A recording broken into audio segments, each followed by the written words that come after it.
L'heure est grave. L'heure est très grave. On nous dit la vérité. Quand j'allume ma télé, je ne suis pas si sûr. Vous savez de quoi je parle? Est-ce qu'on va parler ce soir? Avant tout, je tiens à vous dire que tous les éléments que je vais vous donner ce soir, tous, j'insiste, vous pourrez les retrouver à la fin où je vais mettre les photos, des liens. Et vous pourrez retrouver tous les éléments que je vais vous dire. C'est juste pour vous dire qu'on n'est pas là pour faire du buzz. On n'est pas là pour parler des Illuminati. On n'est pas là pour parler d'un complot. On n'est pas des complotistes. On n'est pas des francs-maçons. On n'est pas du tout là pour incriminer qui que ce soit. On va juste essayer rapidement de vous dire la vérité sur ce que nous, on a trouvé. Quand je dis nous, derrière, il y a 5 personnes qui ont travaillé d'arrache-pied pour vous donner les informations que vous allez avoir ce soir. Salut les amis, c'est Marcus Dia, j'espère que vous allez bien. Nouvelle vidéo, nouvelle analyse. Aujourd'hui, on va s'intéresser à cette vidéo que vous avez vue en introduction, puisque vous êtes nombreux à me l'avoir partagée. Et je dirais même que c'est un partage massif, tout simplement parce que ma boîte mail était saturée, ainsi que ma messagerie Instagram. Alors comme vous êtes nombreux à m'avoir sollicité, je m'exécute. Bien entendu, je n'ai pas l'habitude de faire des vidéos aussi rapprochées, tout simplement parce que j'ai un travail à côté, mais qu'aujourd'hui j'ai posé des vacances suite au confinement. Donc je peux me permettre aujourd'hui de faire des vidéos avec un délai plus rapproché. Donc on va attaquer cette analyse tout de suite. Pour faire court, dans cette vidéo, on a Monsieur Cat Antonio qui est un gilet jaune, et d'ailleurs que je respecte car son combat est plus que honorable, nous explique qu'il a en sa possession un brevet qui prouve que la France est impliquée dans la création du coronavirus. Et il explique également, il sous-entend que Yves Lévy, qui est le mari de Agnès Buzyn, aurait sa part de responsabilité dans l'élaboration de ce virus. Il nous explique que tout se passe à partir d'une inauguration d'un laboratoire à Matignon en 2017 et que le jour où le virus a été lâché à Wuhan, la France était sur place. Donc là, bien entendu, cette explication frôle la théorie du complot et vous allez comprendre pourquoi. Donc là, on attaque, on va écouter quelques passages très intéressants de sa part. 2003, on trouve des traces d'un fascicule d'un brevet européen. Oui, vous avez bien entendu. J'ai un fascicule dans les mains, comme quoi il y a bien un brevet européen indiquant nouvelle souche de coronavirus, d'accord, associée au SRAS et à ses applications. Alors, le document que j'ai entre les mains, je vous mettrai le lien, vous pourrez aller le télécharger, je vous conseille de le télécharger avant qu'il l'enlève.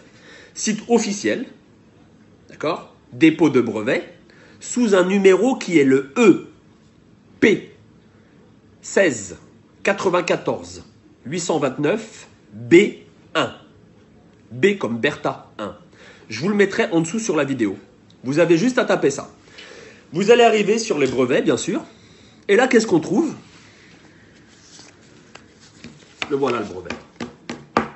Le voilà le brevet. Voilà ce qui est en train de nous tuer aujourd'hui. J'incrimine personne, je ne suis pas là pour ça. Le brevet, vous l'avez là. D'accord? Vous commencez sur la première page, on trouve les inventeurs. Inventeurs, j'insiste, inventeurs. Ils ont inventé. Grosse erreur monumentale. Et d'ailleurs, une fois que j'ai vu ce passage, tout de suite, j'ai pu donner de crédibilité à la vidéo. Et je vais vous expliquer pourquoi. Parce que là, Cat Antonio fait une erreur. Il confond le langage courant avec le langage scientifique. Un inventeur est une personne qui fait un compte-rendu. Aucunement quelqu'un qui crée quoi que ce soit. Qu'on soit clair, un inventeur, c'est une personne qui fait une description d'une situation où il apporte une analyse sur des faits. En aucun cas, c'est quelqu'un qui crée quoi que ce soit. Dans le domaine des sciences, l'inventeur est celui qui décrit un objet nouveau. Donc là, il faut comprendre le sens de l'objet, vous allez comprendre. Il est le plus souvent différent du découvreur qui peut ne pas être un scientifique. L'inventeur a le privilège de nommer l'objet décrit. Donc là, dans cette situation, ces inventeurs sont venus pour apporter une description de leur travail, de leur analyse autour de plusieurs cas de personnes qui ont été touchées par le coronavirus. En aucun cas, ils ont créé quoi que ce soit. C'est bien, il faut comprendre, il faut faire la nuance entre le langage commun et le langage scientifique. Inventeur ne veut pas dire avoir créé quelque chose. On continue. D'accord? Ils ont pris 2 virus. Tout est indiqué. Les prélèvements. Le premier prélèvement a eu lieu à Hanoï. Vous voulez la date? Vous êtes assis? 2003. Dans cette explication, il est en train de nous expliquer comme quoi les inventeurs auraient pris 2 virus et auraient créé le coronavirus. Bien entendu, ce qu'il ne sait pas, c'est que le coronavirus est un groupe de virus. Et vous allez comprendre par la suite que c'est plusieurs souches de virus. Et là, dans son explication, il pense que le brevet qu'il a entre les mains, qui soi-disant expliquerait la création du virus, est une grande découverte de sa part. Alors que s'il aurait fait des recherches, il aurait été par exemple sur le site Médecine Science, comme on va pouvoir le faire tout de suite, vous allez voir que c'est répertorié et on explique justement comment ça s'est produit et notamment les prélèvements qu'il y a pu avoir et notamment les différents cas de personnes qui ont été touchées par le coronavirus. Regardez. On parcourt le site Médecine Science et donc là, qu'est-ce qu'on voit? Différentes dates de SRAS. Et donc, pour ceux qui ne connaissent pas le SRAS, c'est le syndrome respiratoire aigu sévère. Donc là, en novembre 2002, premier cas probable, identifié a posteriori dans la province du Guangdong, en Chine. 22 février 2003, premier cas identifié à Hong Kong. 25 février, premier cas identifié à Toronto, au Canada. 26 février, premier cas identifié au Vietnam. Et donc, quand il dit que les inventeurs ont prélevé des souches du virus à Hanoï, donc c'est au Vietnam, en fait, ces inventeurs ont juste rapporté un compte rendu. À ne pas confondre, comme je vous l'expliquais tout à l'heure, inventeur ne veut pas dire avoir créé un virus. On continue. Juste une petite parenthèse avant de poursuivre. Vous avez peut-être observé depuis que le coronavirus est arrivé, notamment le Covid-19, attention, ça fait partie des groupes du coronavirus, des virus qui sont inclus dans le coronavirus. Eh bien, vous aviez le flacon Agnogel 85. Beaucoup de gens ont fait des théories farfelues en nous expliquant comment se fait-il que la mention coronavirus se retrouve indiquée sur ces bouteilles de gel désinfectant. Parce que tout simplement, le coronavirus, je vous le redis encore, est un groupe de virus et qu'il est connu déjà depuis très longtemps. Et donc, ce qu'il a entre les mains n'est pas un brevet top secret comme il peut le croire. On continue. Prélèvement 2003. Je ne sais pas si vous vous rendez compte. On est en train de nous dire aujourd'hui que c'est un nouveau virus. On se fout de la gueule de qui, là? On se fout de la gueule de qui? Je vous pose la question. On nous prend pour des imbéciles. Quand je dis on nous prend, je parle de tous les gens. Je parle de la Terre. N'oubliez pas que ce virus, soi-disant inconnu il y a quelque temps, nous, on a retrouvé des papiers de 2003. Donc là, comme il est persuadé que son brevet est un brevet top secret, il ne sait pas encore que, bien entendu, le brevet est disponible parce qu'aujourd'hui, des recherches ont été faites autour du coronavirus. Donc là, par exemple, je vais vous lire un passage qu'on trouve sur l'INSERM, le site de l'INSERM, justement l'Institut National de Santé et de Recherche Médicale, qui avait pour président général à l'époque Yves Lévy, et d'ailleurs, Cat Antonio explique que, justement, Yves Lévy serait responsable de la création du virus. Donc là, je vous lis ce passage. Les coronavirus constituent une famille de virus dont certains peuvent infecter les humains, entraînant le plus souvent des symptômes bénins de type rhume. Néanmoins, 3 épidémies mortelles sont déjà survenues au XXIe siècle, dont celle en cours. Elle implique les coronavirus émergents, hébergés par des animaux et soudain transmis à l'homme. Les SARS-CoV et les MERS-CoV, alors que l'épidémie liée au coronavirus SARS-CoV-2 se propage dans le monde, la recherche se mobilise pour accélérer la production des connaissances sur ce virus, sur la maladie qu'elle provoque. Et donc là, parmi les SARS-CoV-2, il y a le virus Covid-19, celui qui est en train de frapper toute la planète entière. Vous avez compris? Et donc lui, il ne sait pas justement que le coronavirus, c'est un groupe de virus. Et que c'est pas d'aujourd'hui qu'on connaît le coronavirus. Celui qui est inquiétant aujourd'hui, parmi les SARS, c'est justement le SARS-CoV-2. Donc la version 2 qui fait partie des plus dangereuses versions, puisque là, on a carrément le Covid-19 qui est arrivé. On a les inventeurs sur la première page. Donc je vais peut-être pas vous les relater. Vous voulez les prénoms, je peux vous les donner, mais vous les aurez par vous-même parce que je vais vous mettre le lien. C'est tout à fait normal que les inventeurs soient mentionnés sur le fascicule de brevet, puisque justement vous allez comprendre quel est le rapport entre les inventeurs et le brevet tout à l'heure. On passe directement à page 3, mais vous verrez par vous-même. Tout ce que je vous dis, vous pourrez le voir par vous-même. 0001.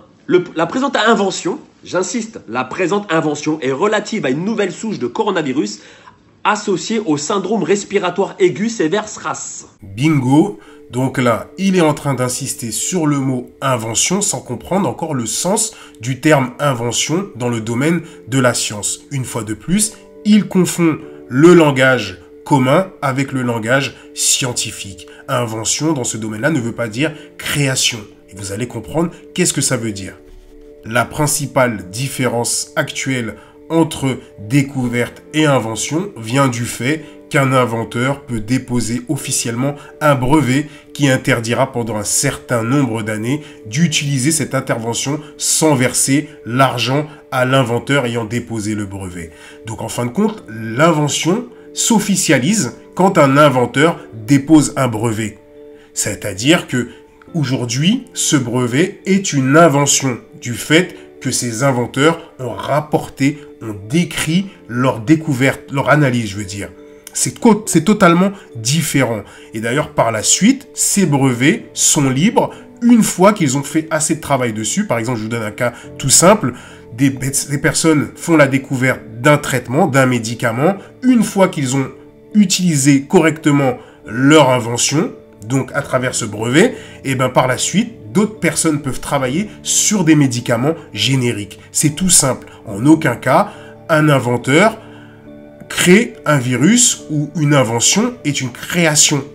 Et là, comme je vous l'ai dit encore une fois, il n'a pas su nuancer. Pourtant, il prétend être entouré de personnes, de spécialistes avec lui.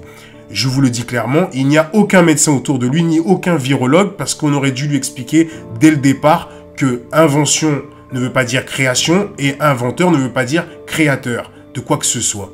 On continue. Issu d'un prélèvement répertorié sous le numéro 03 15 89 et prélevé à Hanoï au Vietnam.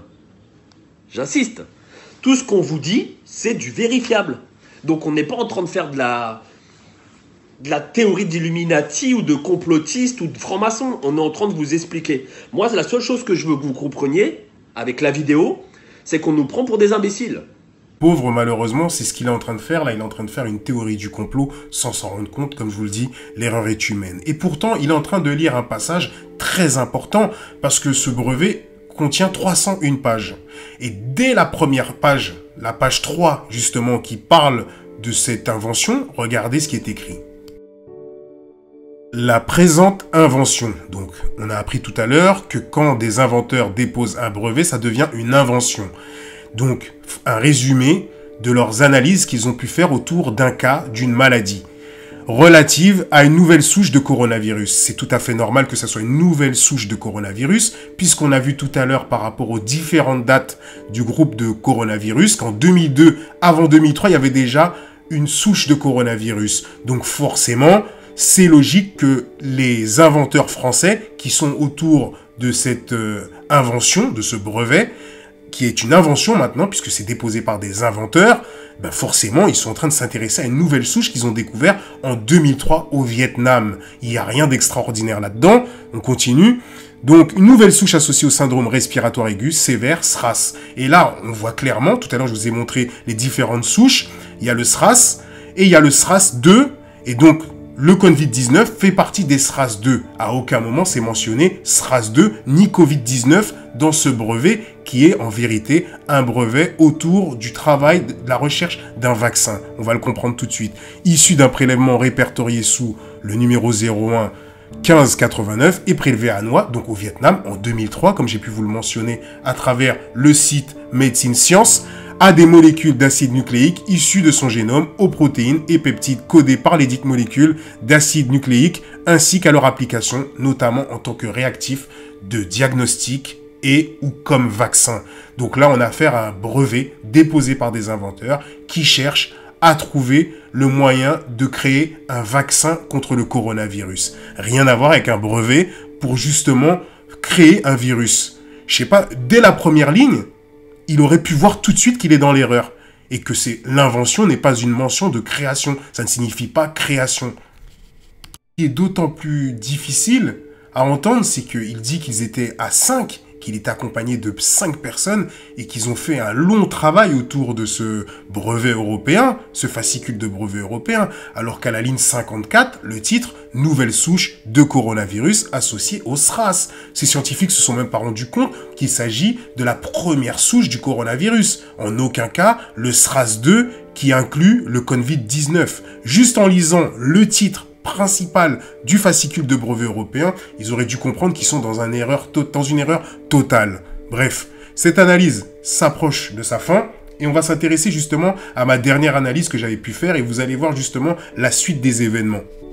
Donc cette analyse s'intitulait « La face cachée du coronavirus, hypothèse » et dans cette vidéo justement j'avais mis plusieurs hypothèses et notamment une qui serait que peut-être ce virus pourrait servir la cause de personnes mal intentionnées comme George Soros. Vous vous souvenez?